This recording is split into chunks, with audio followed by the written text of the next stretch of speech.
नमस्कार बच्चों, आप सभी का स्वागत है हमारे हिंदी साहित्य के इस रोचक पाठ में। आज हम पढ़ेंगे राम लक्ष्मण परशुराम संवाद। यह रामचरितमानस के बालकांड का एक अत्यंत रोचक प्रसंग है। इसमें हमें श्री राम की विनम्रता, लक्ष्मण की निर्भीकता और परशुराम के क्रोध का अद्भुत चित्रण देखने को मिलता है। शिव धनुष टूटने के बाद परशुराम जी क्रोधित होकर जनक के दरबार में पहुंचते हैं और यहीं से शुरू होता है राम, लक्ष्मण और परशुराम के बीच तीखा, रोचक और व्यंग्यपूर्ण संवाद। तो आइए आज हम इस प्रसंग की एक एक चौपाई का सरल शब्दार्थ और भावार्थ सुंदर चित्रों के साथ समझते हैं। चलिए शुरू करते हैं राम लक्ष्मण परशुराम संवाद। और इस पाठ का एक वीडियो मैं पहले ही बना चुकी हूँ। आज जो वीडियो बन रहा है इसमें हम दूसरे पद्यांश के बारे में पढ़ेंगे, उसका अध्ययन करेंगे, शब्दार्थों को देखेंगे और अंत में हम संपूर्ण भावार्थ को समझेंगे। तो चलिए आरंभ करते हैं आज का वीडियो।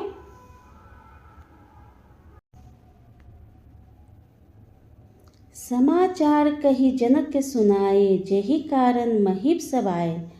जब परशुराम जी क्रोधित होकर राजा जनक से पूछते हैं, बताओ जनक, यहाँ भीड़ क्यों लगी है, सभी राजा यहाँ उपस्थित क्यों हैं? तो राजा जनक डरे हुए थे। उन्होंने सीता स्वयंवर का सारा प्रसंग उन्होंने सुनाया और परशुराम से कहा कि सीता स्वयंवर की जो खबर थी, जो सूचना थी या जो समाचार था, ये सभी राजाओं को दी गई थी। इसी कारण सभी राजा वहाँ उपस्थित हुए हैं। तो चलिए इसका जो है हम शब्दार्थ जान लेते हैं।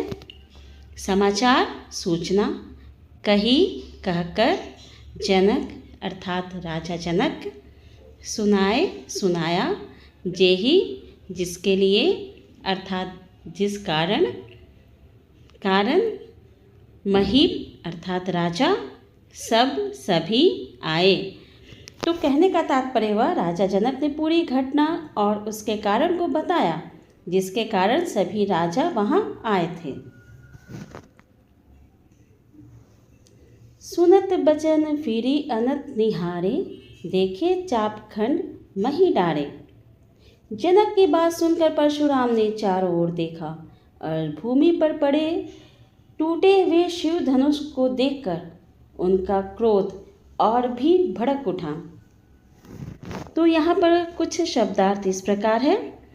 सुनत सुनकर, बचन बात या समाचार, फिरी फिर से, अनत सब राजा, निहारे देखने लगे, देखे देखा, चापखंड अर्थात धनुष का टुकड़ा, मही जमीन पर भूमि पर अर्थात पृथ्वी पर, डारे डाल दिए। अब जनक ने जब सारी बातें बताई कि राजा यहाँ पर क्यों उपस्थित हुए हैं, तो परशुराम ने अपनी निगाहें चारों ओर दौड़ाई, सभी राजाओं को देखा। फिर उसके बाद उनकी नज़र जाती है शिव धनुष के टूटे हुए टुकड़ों पर। और चूँकि आपको पता है कि शिव धनुष का टूटा यह टुकड़ा कहीं ना कहीं इनके क्रोध को और भी ज़्यादा जो है बढ़ाता है। चलिए आगे बढ़ते हैं, आगे की पंक्ति को पढ़ेंगे और उसके सरल अर्थों को समझेंगे। बेगी देखाओ मुड़ न त आजू, उलटहु मही जह लही तब राजू। परशुराम ने क्रोध में कहा कि राजा जनक, उस व्यक्ति को जल्दी दिखाओ जिसने इस शिव धनुष को तोड़ा है, नहीं तो मैं तुम्हारा राज्य ही नष्ट कर दूंगा। जहाँ तक तुम्हारा राज्य फैला हुआ है सभी को मैं ध्वस्त कर दूंगा, उलट दूंगा, पलट दूंगा। अर्थात यहाँ पर परशुराम का क्रोध जो है चरम सीमा पर है, वह अपने काबू में नहीं है। अत्यंत क्रोधित होकर वह राजा जनक से कहते, या तो उस व्यक्ति को, उस मनुष्य को मेरे समक्ष लेकर आओ जिसने इस शिव के धनुष को तोड़ा है, नहीं तो मैं तुम्हें बर्बाद कर दूंगा, तुम्हारे राज्य को बर्बाद कर दूंगा। जहाँ तक तुम्हारी सीमा है, जहाँ तक तुम्हारे राज्य की सीमा है, वहाँ तक मैं पूरी पृथ्वी को उलट कर रख दूंगा। तो अब देखते हैं इसके शब्दार्थों को। बेगी शीघ्र, दिखाओ दिखाओ, मूढ़ मूर्ख, अज्ञानी, न त, नहीं तो, आजू, आज, उलटऊँ, उलट दूंगा, पलट दूंगा, मही, पृथ्वी, जह, जहाँ, लेही, तक यानी फैला हुआ, तब, तुम्हारा, राजू अर्थात राज्य। तो यहाँ पर परशुराम ने धमकी देते हुए राजा जनक को कहा, या तो उस इंसान को मेरे समक्ष लेकर आओ जिसने इस धनुष को तोड़ा है, और नहीं तो तुम अपने राज्य से हाथ धो बैठोगे। अब हम आगे बढ़ते हैं। अति डरो उतरो देत नृपु नाहि, कुटिल भूप हर्षे मन माहि। इन पंक्तियों का अर्थ हुआ कि परशुराम की बातों को सुनकर राजा जनक भयभीत थे। भय के कारण वे कुछ उत्तर नहीं दे पा रहे थे, लेकिन वहाँ उपस्थित जितने राजागण थे उनके मन में प्रसन्नता की एक लहर दौड़ गई थी।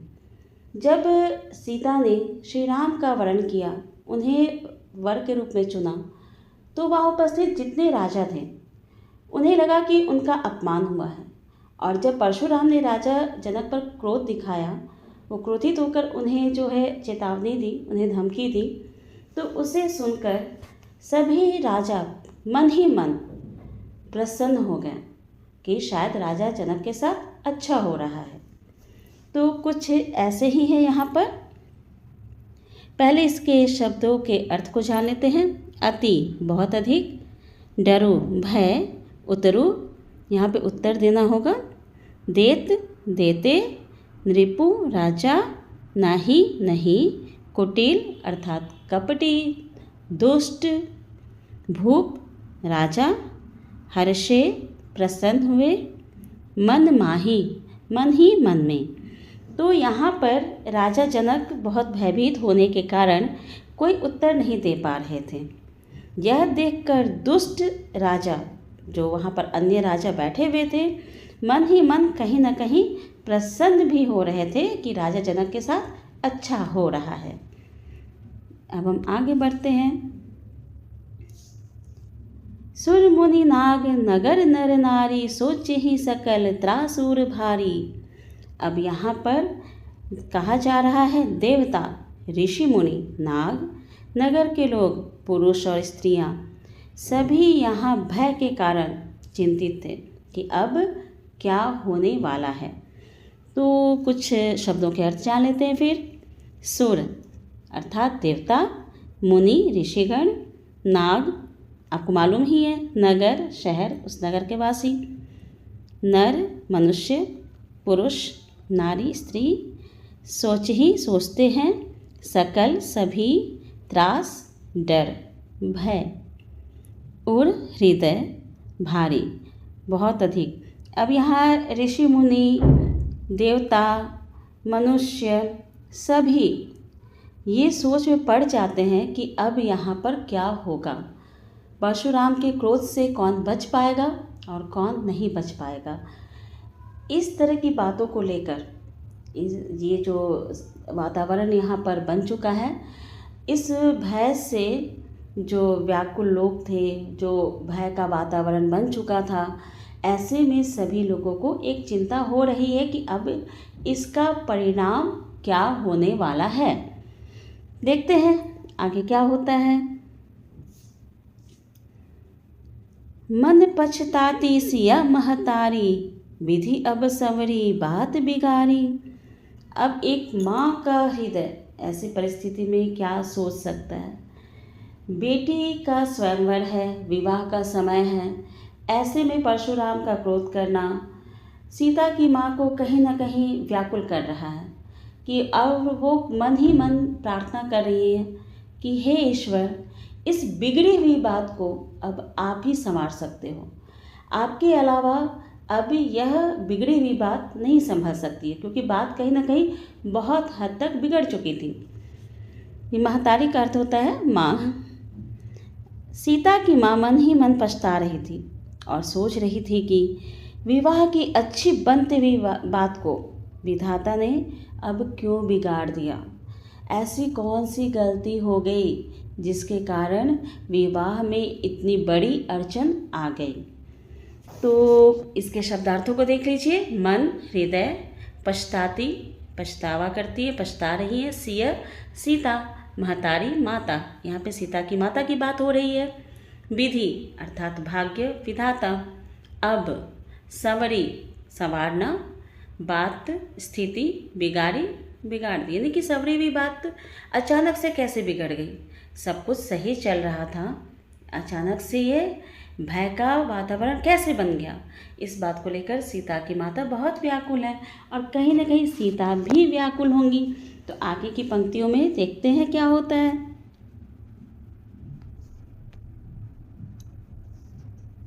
भृगुपति करे सुभाव सुनी सीता, अधर निमेष कल्प सम बीता। भृगुपति किसे कहा गया है, हम लोग पिछले पद्यांश में पढ़ चुके हैं। भृगुपति है यहाँ परशुराम। अब स्वभाव, उनका स्वभाव, किसका स्वभाव, तो भृगुपति का स्वभाव। अब सीता जो है परशुराम के स्वभाव से परिचित हो चुकी हैं। अब उनका मन भय के कारण बहुत ही परेशान है, बेचैन है और आधा समय भी, आधा कल्प, ये ऐसा कह सकते हैं कि आधा पल, आधा अर्ध निमेष जो बात कही जा रही है, अर्ध निमेष का अर्थ हो गया कि जितना समय हमारे पलक को झपकाने में लगता है उतना ही समय। तो यह जो छोटा सा समय है ये भी सीता के लिए कई युग के बराबर था। वो अपने पलकें भी नहीं झुका पा रही थी। उन्हें लग रहा था शायद यह भी एक बहुत लंबा समय है। उनका मन भी काफ़ी बेचैन है यहाँ पर। परशुराम के क्रोधी स्वभाव को जानकर सीता बहुत चिंतित हो गई।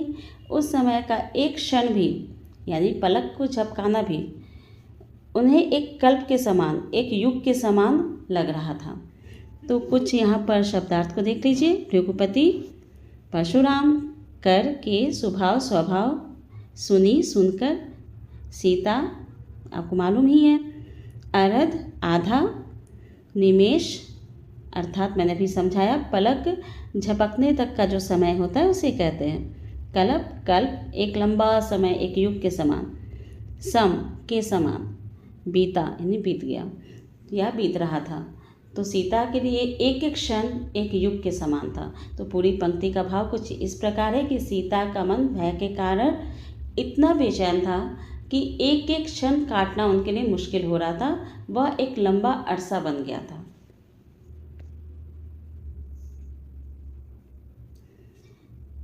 सब है बिलो के लोक सब जानी, जानकी भीरू, हृदय न हर्षु विषादु, कुछु बोले श्री रघुवीरू। अब यहाँ श्री राम जी सीता को देख रहे हैं।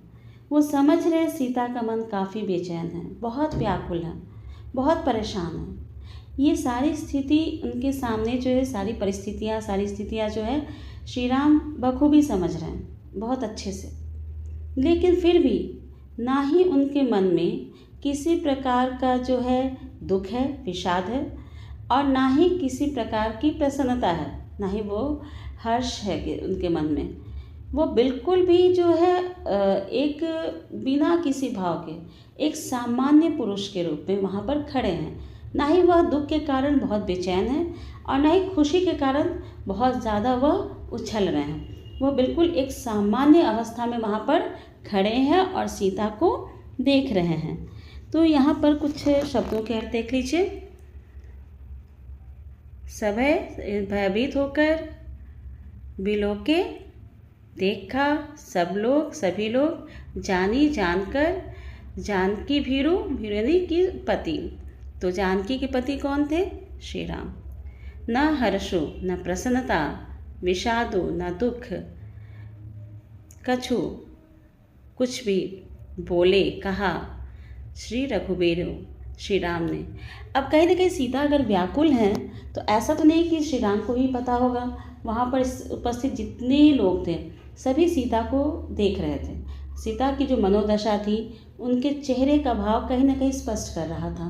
और ऐसी परिस्थिति में जब श्री राम ने देखा कि वहाँ पर जितने लोग उपस्थित थे सीता को देख रहे हैं, व्याकुल हो रहे हैं, सीता व्याकुल है, इस चीज़ को वो देख रहे हैं, लेकिन फिर भी श्री राम ने कुछ नहीं कहा। ना ही उनके मन में बहुत ज़्यादा प्रसन्नता थी और ना ही बहुत ज़्यादा दुख था। उन्होंने कुछ भी नहीं कहा, एक सामान्य अवस्था में वे खड़े रहे। तो यहाँ तक की जो पंक्तियाँ थी इसके जो है शब्दार्थ भी हमने देख लिए और कहीं ना कहीं मैंने इसके भावार्थ भी आपको पढ़ा दिए हैं। और अगले वीडियो में जो है अंतिम पद्यांश मैं लेकर आऊँगी और उस पद्यांश के अंत में संपूर्ण पाठ का भावार्थ एक साथ मैं आपको दे दूँगी। तो चलिए आज का वीडियो हम यहीं समाप्त करते हैं। मिलते